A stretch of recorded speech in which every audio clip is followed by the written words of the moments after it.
Hola amigas, amigos de la provincia de Zamora Chinchipe a través de la señal de TV Católica. Qué placer que nos acompañen en este diálogo con Orlando Pérez, director del diario público El Telégrafo. Conversaremos sobre la investigación periodística en torno al caso de los hermanos Isaías. ¿Será la inversión que realizan en campañas políticas en los Estados Unidos lo que impide su extradición al Ecuador?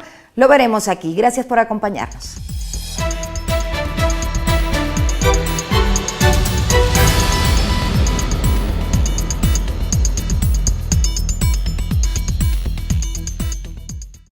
Y quiero agradecerte muchísimo, Orlando, que hayas aceptado esta invitación. Es que es interesante que ustedes, que todos conozcamos sobre esta investigación que se ha hecho en torno a los hermanos Isaías y a las supuestas inversiones, se le puede llamar así, a las campañas electorales en los Estados Unidos. Y le califico de inversiones porque esperan recibir algo a cambio. ¿De qué se tratan estas inversiones? ¿De cuánto ha sido y dirigidas a quiénes? Bueno, la suma que más o menos se conoce es más de $380,000 que se han ido desglosando, 90,000 para Obama, 40,000 para el otro y así se han ido dividiendo. Son $380,000 que, como tú bien dices, Ámbar, son inversiones políticas para favorecer una ilegalidad terrible y un crimen cometido contra el Ecuador, que fue la crisis financiera y bancaria del año 99. Me parece que en ese escenario, en esas condiciones, el Ecuador tiene que levantar la voz ética, responsable, patriótica y soberana de exigir que vengan los señores Isaías y que le rindan cuentas al Ecuador y no que financien cuentas de los legisladores estadounidenses. Eso me parece que es muy importante que tengamos en cuenta. Ellos le deben cuentas al Ecuador y están financiando cuentas de personas particulares para influenciar sobre la política pública de los Estados Unidos y la defensa de la impunidad para que no sean repatriados al Ecuador. Porque lo que ocurre es que ellos invierten en estas campañas, lo que es absolutamente legal en los Estados Unidos, sí, entregar dinero. Pero ¿qué hacen los políticos que son beneficiados con estos recursos a cambio? Por ejemplo, esos políticos, como otros de acá del Ecuador y algunos opinadores del Ecuador, van a programas de opinión desde su estatus de legisladores para hablar a nombre de estas familias. Por lo tanto, ¿qué es lo que pasa? Que ellos no van gratuitamente, no van inocentemente a hablar sobre estos temas. Como hay algunos señores que andan por ahí, ecuatorianos que andan viajando por Estados Unidos y apareciendo de pronto en la CNN, siendo supuestamente trotskistas y de izquierda, que están hablando en la CNN donde hablan a favor de determinados intereses.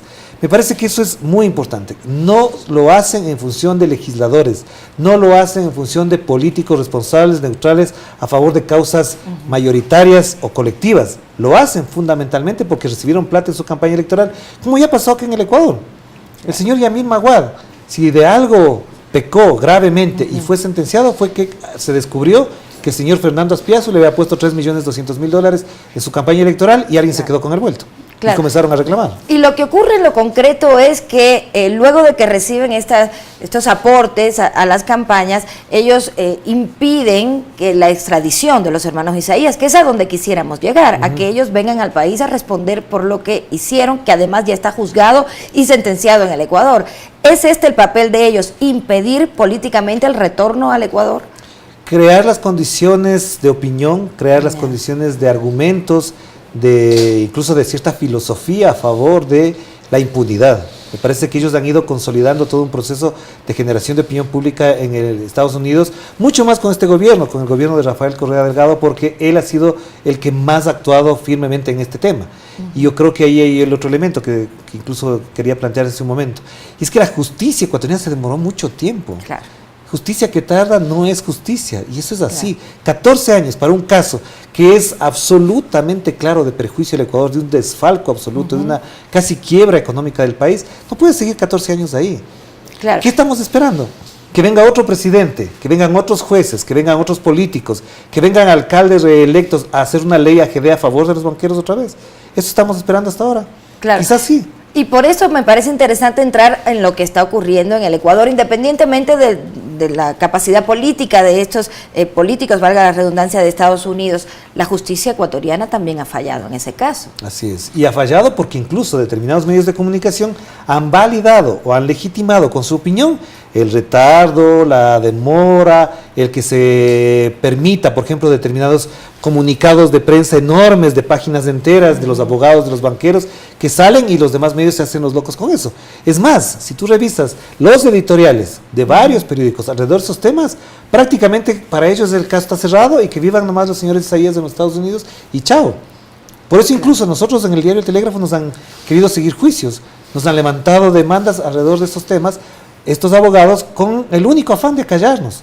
Y no han podido, por lo tanto, incluso que aparezca un canal CNN latino, que haya programas de opinión financiados por estos señores, que están buscando que no haya telégrafos, que no haya programas como estos, donde se puedan decir las cosas sin ninguna dificultad, sin ningún temor, porque no le debemos a nadie nada. Pero hay evidencias también de que ellos estarían financiando canales, bueno, CNN Latino ya dejó de transmitir. Y programas de CNN también. También. Como lo denunció un periodista de CNN. Que salió de ahí, que no me acuerdo ahora su nombre ni su apellido, pero que lo denunciaron, es decir, se crearon condiciones, como aquí también había programas, y había programas de opinión a favor de esas posturas. Programas donde supuestamente la neutralidad de un gran periodista que era agresivo, preguntón, etcétera, etcétera, aparentemente eran inocentes. Como también ya se revelaron los Wikileaks, ¿a dónde iban los periodistas de esos medios privados a hablar con la embajada de los Estados Unidos para generar opinión alrededor de eso? Claro.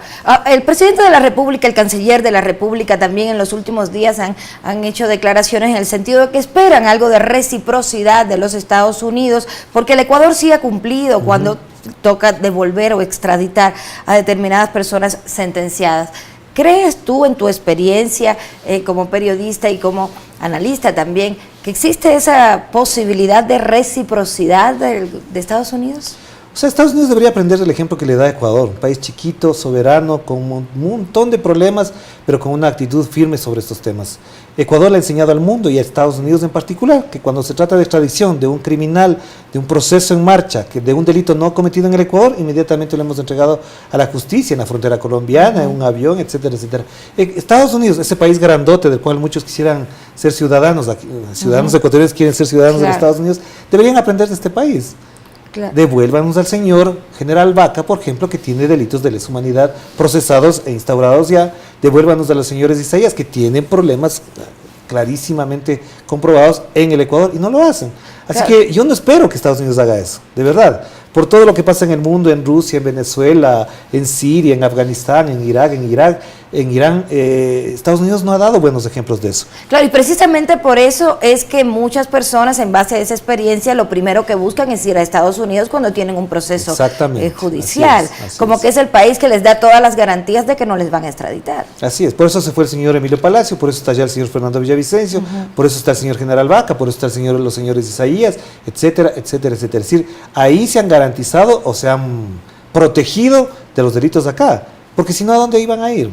¿Por qué Estados Unidos permite eso? Porque ahí están dadas las condiciones para eso. ¿Qué dicen los Estados Unidos? Que los procesos no están terminados, que hay manipulación de los juicios, etcétera. Todo eso puede decir.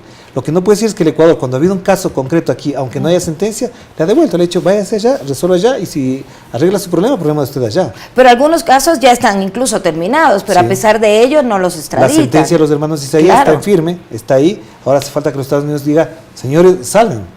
El señor Maguad está allá. Exacto. ¿Qué hacemos? Y por eso le devuelvo la pregunta, ¿qué puede hacer el Ecuador ante esto? ¿Simplemente nada? Yo creo que hay dos cosas que son fundamentales y entender, creo que eso es bien importante. La primera, la denuncia internacional hay que hacerla. El mandato ecuatoriano es decirle al mundo en general que ahí se cometen barbaridades, ilegalidades y crímenes como son los del encubrimiento por parte de los Estados Unidos. Me parece que eso hay que denunciarlo constantemente, ahí debe haber un trabajo diplomático que ya no nos corresponde a nosotros. Y el otro es exigir a la justicia ecuatoriana que siente precedentes, que cuando ocurran este tipo de casos sea ágil, sea oportuna y sea justa, es decir, a favor de quienes están afectados y en contra de quienes cometieron eso.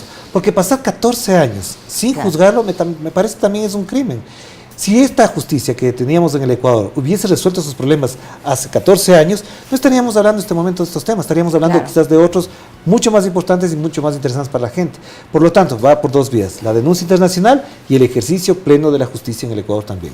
Porque además en Estados Unidos se plantea que ellos tienen a estas personas y las cuidan protegiendo sus derechos humanos, que serían los que se estarían violentando si es que vienen al Ecuador. Y no es cierto, porque aquí estuvo preso 5 años el banquero Fernando Espiazo Seminario y nadie puede decir que en ese proceso concreto se violaron sus derechos. Al contrario, me parece muy ético de su parte haber cumplido esa condena y esa pena. Pasó 5 años en la cárcel, ahora es un ciudadano más en este país, nadie puede hablar ya de él en otros términos que no sea que cumplió con la justicia, como también el señor Nicolás Landes y el señor Peñafiel, aunque no creo que todos los casos referidos a estas personas se culminaron totalmente. Entonces me parece que nadie puede hablar de eso. Y si alguien tendría que decirles a los señores Isaías que cumplan y se hagan responsables, del señor Fernando Espiazo, que cumplió su condena, está libre, nadie le ha afectado sus derechos y está haciendo su vida normal, común y corriente. Queremos agradecerte mucho, Orlando, por haber aceptado esta invitación, donde hemos hecho un recorrido por estos temas del caso de la familia Isaías, de los hermanos Isaías que están en Estados Unidos, pero también otros que los Estados Unidos no extradita al Ecuador, a pesar incluso de que haya sentencias ejecutoriadas. Nuevamente, gracias, Orlando, y gracias a ustedes por habernos atendido. Un abrazo y hasta una próxima oportunidad.